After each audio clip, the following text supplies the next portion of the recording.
Anyone who has filed federal taxes knows that the typical tax year will run from January 1st of the given year until around April 15th the following year. In those 4 months following the close of the calendar year, there are some things and some actions that you can take advantage of in order to make sure that you can lower your taxes or put yourself in a more advantageous position. However, there are a number of other items which you need to make sure that you complete at the calendar year end. Those things include 401k, 403b, or 457 plan contributions, Roth conversions, required minimum distributions, charitable contributions, tax loss and tax gain harvesting, and a gifting strategy. If we haven't met yet, my name is Danny Cieniewicz. I'm a CFP professional at Hyperion Financial, and this is your best retirement. The information discussed today is meant to be educational and general in nature, and it is not meant to be taken as any type of investment, tax planning, or financial planning advice. The first thing that we want to make sure that we cover are employer-sponsored retirement plan contributions. These count towards the calendar year. You cannot make a contribution to an employer-sponsored plan in January, February, March, or April and have that count towards the previous year. This works a little bit differently than IRA contributions, which are individual retirement accounts. IRA contributions can actually count towards the prior year if you're making them up until April of the following year, so long as you're within the tax year. One of the major benefits of contributing to a pre-tax retirement plan, assuming that the plan is compliant, it can actually allow you to make contributions and lower your modified adjusted gross income.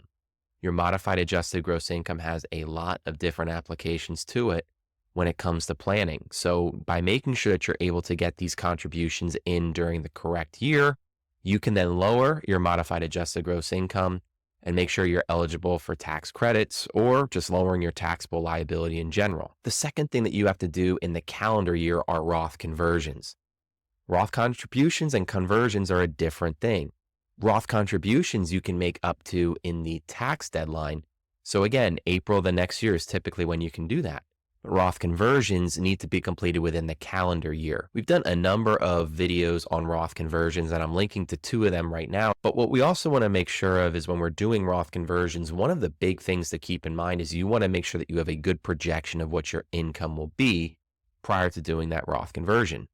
By doing a Roth conversion, you can increase both your taxable and modified adjusted gross income. So doing too much of a Roth conversion in any given year can have a negative tax consequence as a result. Whether or not it would make sense is a more involved conversation. And again, that's what some of these videos will help with. But make sure that if you're planning to do a Roth conversion, you understand that it must be completed within the calendar year. Hey, if you're enjoying the video, make sure you hit the subscribe button. That way you won't miss any videos when they come up, and make sure that you are living your best retirement. Also, if you're enjoying it, give the video a like. It would go a long way to making sure the message gets out there, and comment if you have any questions. All right, back to the video. The next thing that must be completed within the calendar year are required minimum distributions. Required minimum distributions will start either at your age 73 or age 75, depending on when you were born, and depending on your age, it may have already started. One thing to keep in mind with required minimum distributions is in the year in which you're first required to take them, you actually do have until April 1 of the following year. So in theory, you could actually look to push back your date to the next calendar year.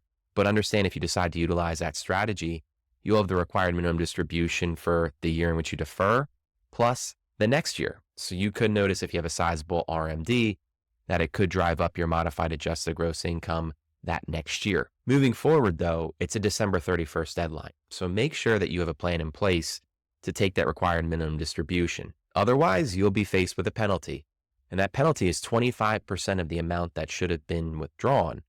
If you get it corrected promptly, it can be decreased down to 10%, but there's no reason to pay any penalty whatsoever, being that you have the full year to complete your required minimum distribution. The next thing to cover are charitable contributions. And there are a couple different charitable contributions that are available to you. So we're going to go through each of these one by one. The first thing that you want to do when making a charitable contribution is determining whether you're going to be taking the standard deduction or whether you're going to be itemizing your deductions.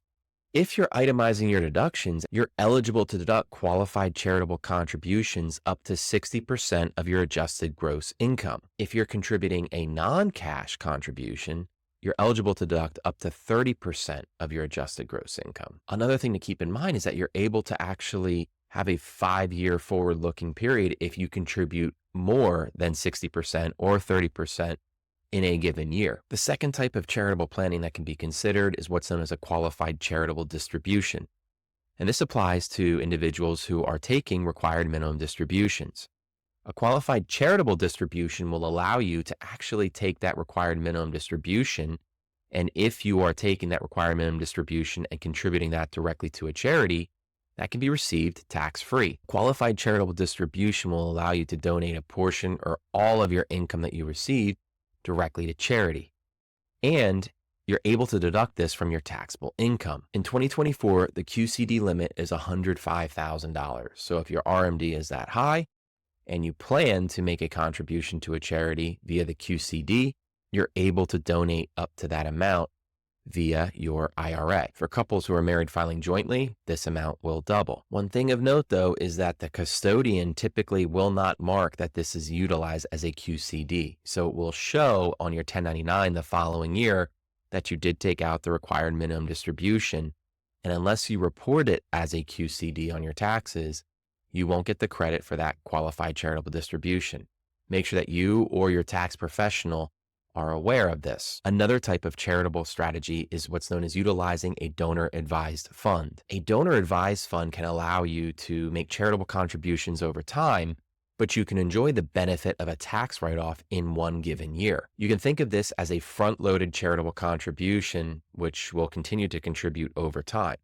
It can also grow over time tax-free, and you're able then to gift to the charity as you see fit. The funds themselves would be earmarked towards charity, so making sure that you have an understanding that what you're contributing to a donor-advised fund is not for your benefit, but for the charities is important. The next strategy to consider is what's known as tax gain harvesting or tax loss harvesting. For retirees who have different varying sources of income, tax gain harvesting can be a powerful tool to utilize in a specific year. Long-term capital gains are taxed at different rates than ordinary income would be taxed. Therefore, if you're in a given situation where your long-term capital gains rates can be utilized, you may be able to pay them at either a lower rate or a 0% rate, again, depending on ordinary income and your long-term capital gains that year. Let's talk through quick examples of how this could work. So first, we have a couple, Fred and Joan Harris, who are married filing jointly. They're both over the age of 65, and they recognize $126,050 of a long-term capital gain in 2024. It's the only income that they receive in this given year, so no ordinary income on top of the long-term gain that they just recognized. When we account for both the standard deduction and the married filing jointly capital gains tax bracket, this is all received federal income tax-free. Tax loss harvesting can also be a strategy employed, and this is again for non-qualified accounts. This is an opportunity for you to offset some gains that you may have with some of the losses. Therefore, if you have a long-term capital gain in one fund, but you have a loss within another fund, you may be able to sell both funds, and by offsetting the gain and the loss within these funds, you're able then to reset the cost basis within the account. One thing you want to make sure that you avoid in this is what's known as a wash sale. A wash sale means you cannot deduct losses if you purchase the same security or a substantially similar security within 30 days before or after the sale. By avoiding this, you can make sure that you're able to utilize the loss and the gain that you're able to offset, and again, reset your cost basis. Lastly, there are gifting strategies that you can consider as well.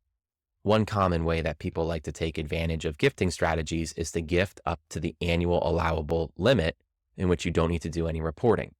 In 2024, that's $18,000 per donor and per beneficiary.